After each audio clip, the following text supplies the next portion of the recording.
Hello devs, so welcome to another video about Jetpack Compose. So in this video we are going to create this UI using Jetpack Compose. So let's get started. So first of all, I have created an empty project with just a text view in it. So as you can see, this is a text in our project which is having this hello and whatever we are passing over here, which is Android. So here you can see hello Android. So this is the default project that Android Studio creates for you, but I have added a couple of files into the project. So first of all, to create similar UI we need a couple of things like the font. We are using custom font over here. We would also need this color, we would need this icon, we will need this image, and I think that's it. So for that I've already added two images into my drawable, which you can see over here, these two images, which I'm pretty sure you know how to. And then I've added a couple of font files over here in the font folder, which is also an easy thing to do, and I hope you know this. If you don't, you can search on Google that how you can add fonts to your Android project, which is as simple as pasting a file to Android Studio.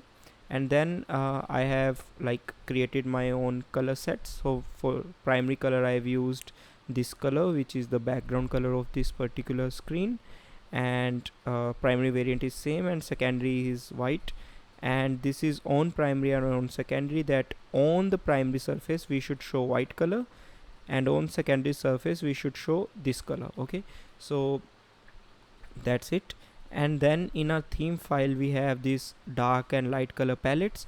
For now both of these are using same colors, but ideally if you want to use different themes for darker and lighter variant, or you can say darker and lighter themes, then you could have used different colors over here. But for our requirement we only need to design this UI and we don't have to worry about dark theme or light theme in here. But you can do that using this using these color palettes in the theme file, which is also available by default, but I made some modifications to use my colors that I have created in the color file. Okay, and yeah, and then now let's jump back to our code and let's try to create this kind of UI. So to do that, first we shouldn't always jump to code directly. We should first analyze the requirement. So let's try to analyze the requirement over here. So in this scenario we can see that there's a requirement of some sort of background color over here, and then on the top of it we would need this kind of view with an image in the center, and then we would need a text below this, and these have some sort of padding from left and top.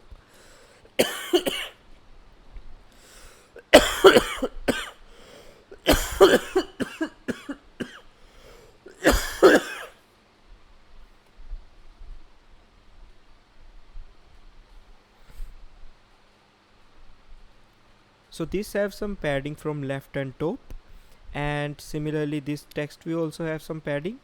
And then we need to have this image which is sticked in the background, and then we have this button at the bottom part of the UI, and this button will overlap this image and it shouldn't be behind the image, otherwise in different screen sizes it might look weird. Okay, so these are the components that we need. Now to design these components, what are the different you can say UI components we can use and we can combine them to create such UI. So first of all, we should focus on creating this particular section, just the background, ignore this icon, this text and this button, and we just need to first create a background with this background color and this image. So how can we do that? So the simplest way to do that is using a box. So now you might be wondering what is a box. So box is a container in which every element you can put an element on top of another element, right? So this is, so if you are an traditional Android, you have done some traditional Android development in XML. I'm calling traditional, but it's not that old. It's the currently in the market, most of the developers are doing that. So there you can use frame layout, right, to put element on top of one another. You can also do that using other layouts as well, that's fine. But Frame layout is a very basic example which you can relate with this box component. Okay, so let's try to use box over here. So first of all, we shouldn't actually do this. Let's create our own separate function. Let's create, and I am removing this preview for now, as I'll be directly deploying the things on my emulator, as we just have one use case. So let's create a composable function over here, and let's name it onboarding screen. So this is our first composable function, and now let's call this function from here. So now first thing is we should actually pass the modifiers over here. So we can give it a default value of modifier, and then we can create our first component, that is a box. So in the box we like have seen in the UI that we would need a background color, and then on top of it we would need an image. So let's define a background color for this box. So for that we can use a modifier. So modifier is I hope you know about modifiers, but modifiers are used to give all the styling and stuff to your component. So like in XML layouts we used to give height, width, background, and like padding, margin, everything. So here you will use this modifier. So then we need to do fill max size. So fill max size is like match parent and match parent for both height and width. So it will fill the complete available width. In our case the complete available width is this particular white region. Okay, so it will fill the complete region. And then as we know that we need to give a background color, so we can define the background property over here. So in the background property we can define a color. So in this case the color will be the material theme dot colors dot primary. Okay, as this will pick the color of this particular theme we've defined over here. In this theme we've defined these color palettes, and it will pick the primary color. So primary color is this color, which is the orange color you are seeing in the background. I'm not creating gradient or anything for this particular use case. I'm just setting a background color. So I hope you understood that how we are doing this. And now first try to run our application with just this much arrangement to see if background color is coming or not. So yeah, as you can see the whole screen is with tinted with the primary color now. And now let's try to create the first image we would need to show on in this box. So let's create our image.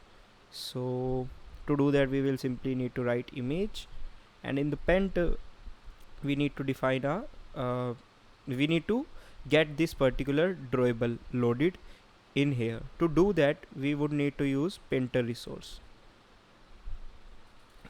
So as you can see this painter resource is accepting an ID.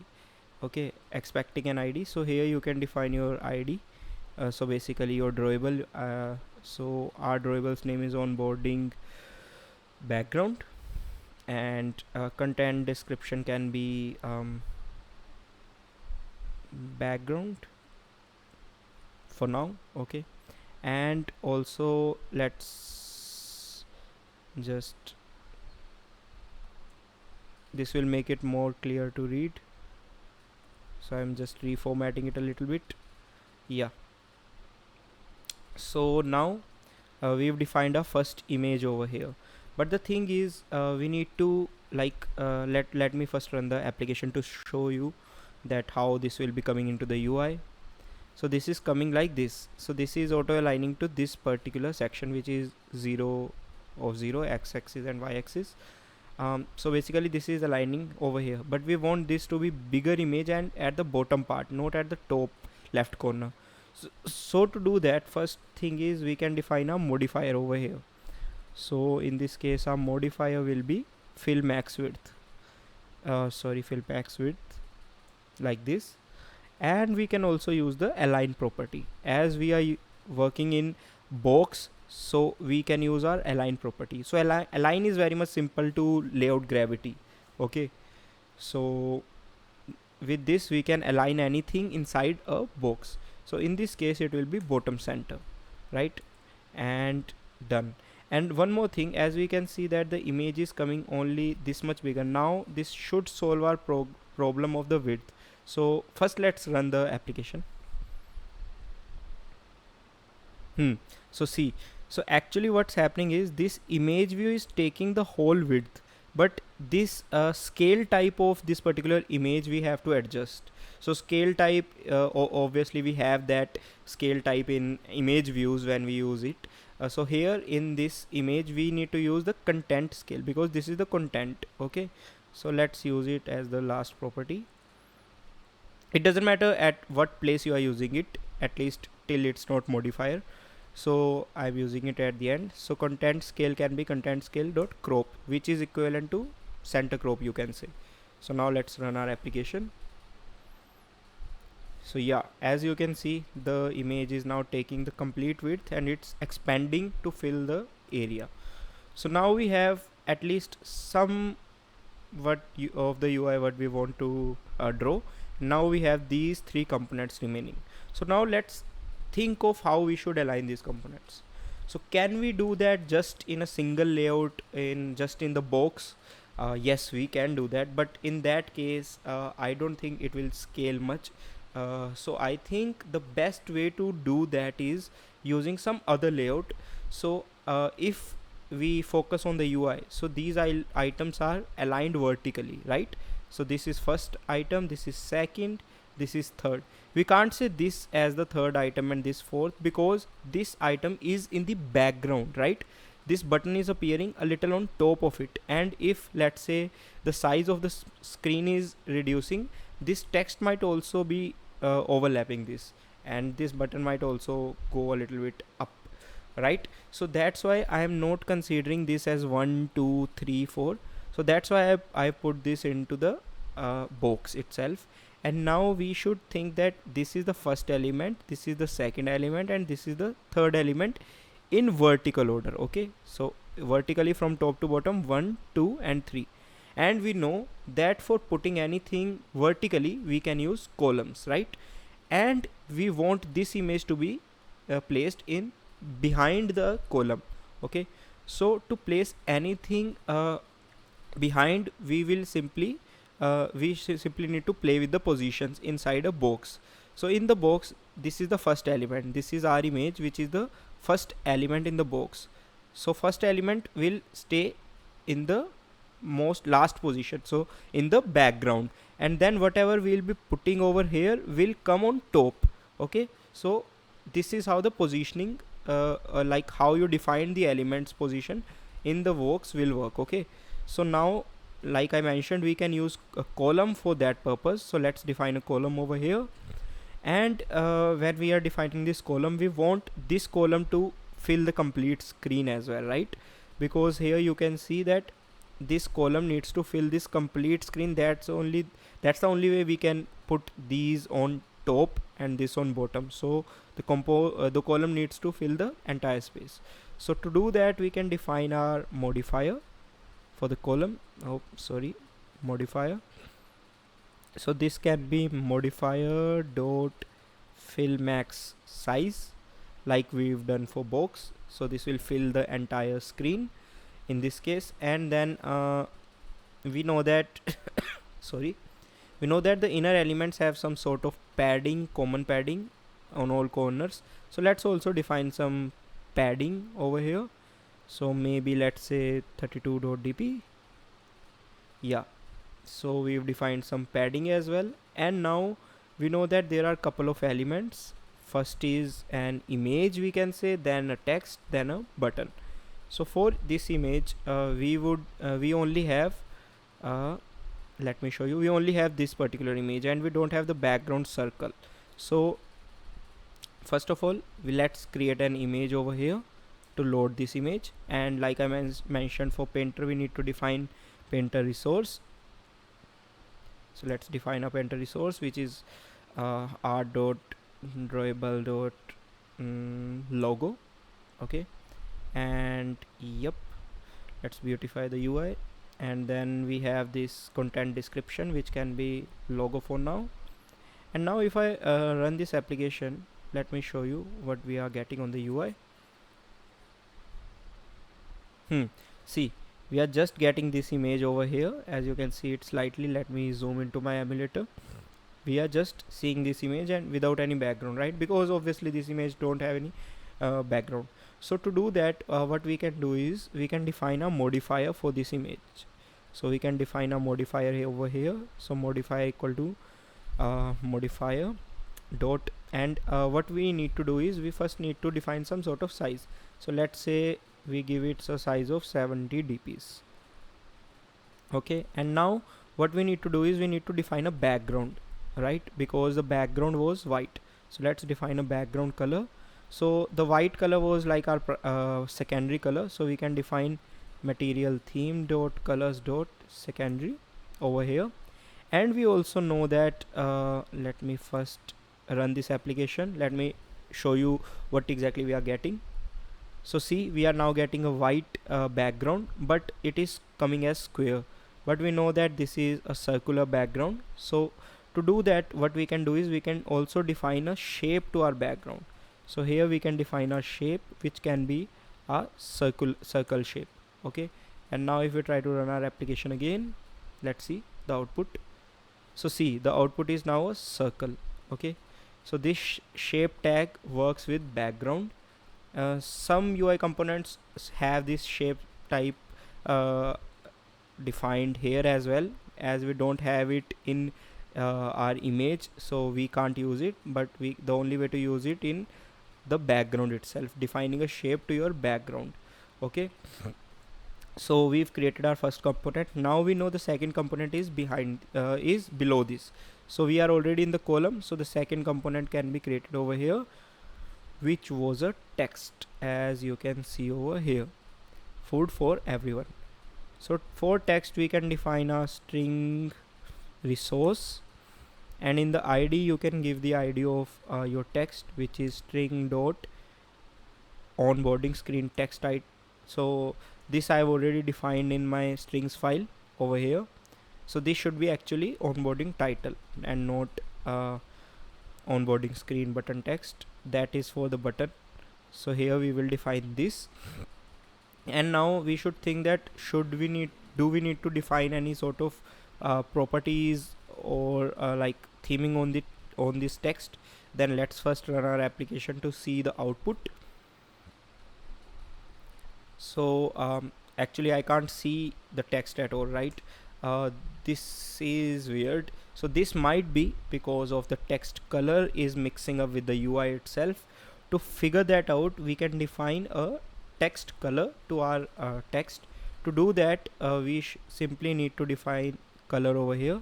So color equal to, and if you are thinking that how can we remember all these things, so simply control, if you are a window user, you can use control, and then you can see all the properties by hovering over this.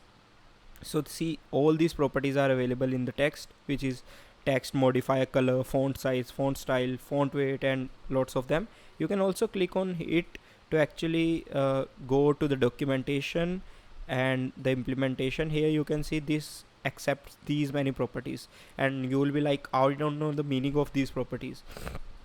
So to know the meaning, you will simply just have to scroll up, and you can see the complete documentation with meaning of every particular property over here. So that's like the documentation on Compose is like written really well, so you can simply learn from this.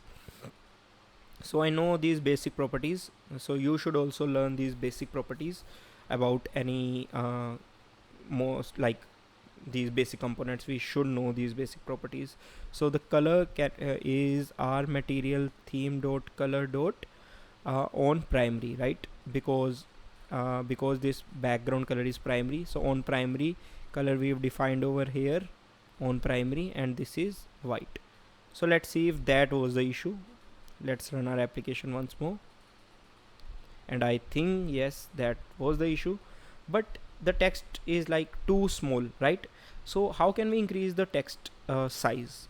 So one way is we can define the sizes over here, but that's not a really good approach, as I've told you that we can define a typography at a single place Okay, so here we've defined our typography, where we have over our different types of texts that are available. So we have defined all these h1, h2, h3 with whatever the font size is and font weights, like this is bold, h1 title should be bold, h2 should be semi bold, h3 can be normal with this much of the size. So we've already defined over here. Then why do we need to define over here? No, we shouldn't, right? So we can simply use that. To do that, we can define style, and here we can use material theme dot typography dot h1. Okay, now let's run our application once more, and here you can see that we've got a bigger text. So now we got two of the components on the UI to render. The font isn't looking exactly the same, but uh, that is a iterative process. We can like do little bit of modification. We can use a different variant of the font, and we can do that. But in this video we are focusing on the elements or different components that we can use to create such UI. Okay, so now the thing that's pending is this button, but there is a huge gap in between, and this button is at the bottom. Okay, so how can we do that? You might be thinking that we can give this alignment to the button, but no, that we can't do that, because this align property we can only use with box, and with column we don't have any property that we can define or inner elements of a column. Okay, so how can we do that? So first let's create a button first, and then we will think of some way to actually do that. So let's define a button over here. So on click is a mandate thing. Let's just remove this to do, and in the button we need to show a text, obviously, to yeah. So here we need to define the ID of the text, r.string dot onboarding title, no, onboarding sorry, onboarding text, yeah, button text, which is this text, get started, and we've defined it over here. Now we've defined these three things or four things. So let's run our application once and see the output. So as you can see, this is a small button with this primary color, right? So first thing is we need to change the button's color, and second thing is we need to make the button to take the complete width. So to do that, as we know, we need to play with modifiers, because modifiers are used to change any styling properties. So let's give it fill max width, just max width, don't give it max size, otherwise it will fill the complete size horizontally and vertically both, which means height and width both, but we just want it to take the entire width. Okay, and the second thing is we want to change the color, right? So you might be thinking that we can define simply a background over here, but no, we can't define background everywhere, right? So in that case, button itself provides us this property separately, which is this color, where we can define our button colors. So now you might be thinking, what are the button colors? So button colors can be one is the background color, and second is the content color itself. Okay, so let's define it over here after on click. Like I mentioned, it doesn't matter, but let's define it at the last place. So let's say colors is equal to button colors. So we will use button defaults, and here then we can define our button color, text button color, and outline button color. So in this case, this is just a button and not a text or outlined button. So we need to define a button colors over here. So let's do that. And now inside the button color we have a couple of properties like background color. So this is used to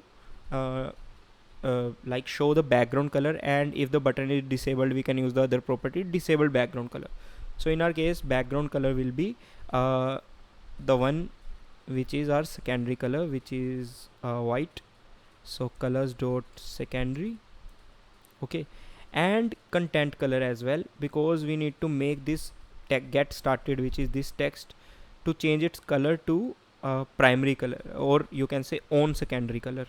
So here we have another property called content color, which we need to define as colors dot on secondary, right? So because the background will be secondary, so on secondary is the color which we need to show on the secondary backgrounds, right? And this is what we have defined over here as well. Let me show you in our color file. On secondary, which is this color, and secondary color is our white color. Okay, and these properties we are using in our color palettes here, right? So let's get back to our code. Sorry. So here we've defined our background color and content color. Now let's run our application to see the output. Yeah, we got our desired output. So this is now taking the complete width. The color of the button is white, and the text color is the other color, which is our theme color. So now the thing is, how can we take this at the bottom section? Like I mentioned, we don't have this kind of align property if we are not using a box, but let me try to define this align property over here. Let's say I am trying to use this align, and I am giving here alignment dot bottom center. So this will start giving me an error, right? Because this align cannot be called in context. Okay, so this will directly give us an error over here that you can't use this, because this button is inside a column, and you can't use any alignment or any property to the child elements of a column or a row. Okay, so now to do that, what we can do is we can define a space over here. But now you might be wondering that how much space we need to give, how would we know that? So the simplest way to use it, let's use a spacer widget over here. So let's give it a modifier, and this modifier we can define here weight. Okay, so weight can be 1f. So weight will simply tell this spacer that it should fill whatever available area is after drawing these widgets. Okay, so first it will draw this, then it will calculate the height of this particular you can say button, then it will leave that particular height from the bottom, and then it will fill this particular section with whatever region is available. So that's how you define your space when you don't want to hard code your height and you want it to fill the entire height. Okay, or entire, not just height. You can also use this in your rows. Then in that case it will treat this space as width, right? So let's run our application to see the output. And yep, as you can see, this is this empty space we have defined over here, right? So this is the way you can do that. And now the thing is that to make it look something like this, we need to make the corners of this button as rounded. So to do that, we can simply define a shape. So now let's go to the documentation of button again, and here you can see that we can define a shape to this particular button, right? So to do that, let's define our shape, and shape can be rounded corner shape. So here we can define our roundness, which can be, let's say, 50. Okay, and now let's run our application. And yeah, you can see now we got our desired output. We got the rounded corners, right, like this. But the height of this button is a little more, so to do that we can also define height over here, which can be, let's say, 50. And let's run our application again. And yeah, the height of the button increased, and you can tweak this further if you want to. And now as you can see that we've got our desired output, or you can say near to the desired output. So yeah, and to get this particular output, how much code we have written is, let's say, from line number 38 to line number 98. And because I was using like this kind of formatting which will break the lines to new line, so that's why we got this much count. Otherwise, as you can see, the code written is fairly simple, and less complicated than what we used to do previously. And we've got our desired output. And all the game in Compose is to actually know the usage of different components that are available, like box, image, text, button, column, rows, lazy column, lazy rows, and a lot more. So and then how to align these particular components. We also need to learn about these properties, like this align properties. It's available in box. Then what's the alternate to align elements in column? Then simply you can also use alignments inside the column here, like horizontal and vertical. But the thing is that in our use case it won't give us much benefit, because in that case it will give this particular alignment to every element, right? If you are given it center line, then all these three elements will be aligned center in the screen, right? But in our use case we want these to align to the top and this to align to the bottom. So in that's why we've used a spacer over here, which is just an extra UI component which is invisible to the user, and that's why it's named as spacer. I haven't created it. This is a default component available in Jetpack Compose, and that's why they have given it, uh, because this is just to add empty spaces between the two widgets. And yeah, so I think that's it for the video, and in the next video we will try to create another some different complex UI with a lot more different kind of components and more different kind of properties to this modifier. And we will learn more in depth that how we can tweak an element to make it look like our desired UI, and how we can extract these components out so that we can reuse it at multiple positions. So let's say if we have a use case where we want to show rounded buttons at 10 different UIs, then we don't have to define all of these property again and again, and we can extract this button out to a separate function, pass it as a parameter, like on click etc should be passed as a parameter. So we will learn all of this stuff in later videos. So see you in our next videos, and if you liked my videos, then please do hit the subscribe button. Most of the users coming on my videos are like haven't subscribed to my channel, like it's around 99%. So do hit the subscribe button, like and share the video, and do hit the bell icon to get notified about future videos. So take care, bye bye, see you in next video.